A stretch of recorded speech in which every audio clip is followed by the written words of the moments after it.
You ever notice how your mind fills in patterns when you're alone, like seeing faces in the bathroom tiles or words in the cracks of your ceiling? I always thought it was just my imagination, a harmless quirk, until last night. That's when I realized the cracks weren't random. They traced out something deliberate, like strange looping script.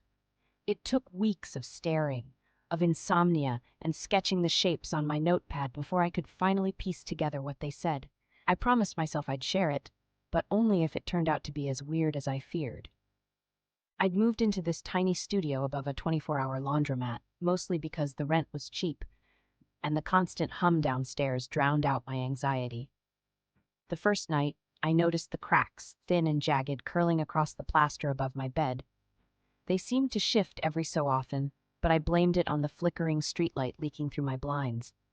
That was until I started recognizing repeated patterns, almost like someone had been writing the same phrase over and over, day after day, just out of reach. Curiosity became obsession. I snapped photos, traced lines with my fingers, even looked up ancient alphabets online, hoping for some rational explanation.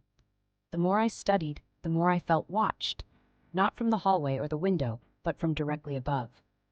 It was only tonight, as thunder rattled the glass and I sat motionless on my mattress, that the cracks finally made sense. They spelled out, "Don't look up." The message was clear, but I couldn't help myself. Heart racing, I tilted my head back and stared straight into the darkness pooling above the ceiling. Something blinked back. Not eyes, exactly, but a ripple in the plaster, a shadow that shouldn't have depth. The ceiling bulged, pressing lower, as if something hidden behind the message was waiting for me to break the rule.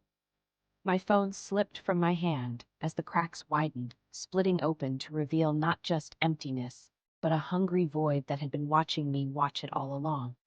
I finally understood. The warning wasn't for my safety. It was for whatever was on the other side, waiting for me to make the first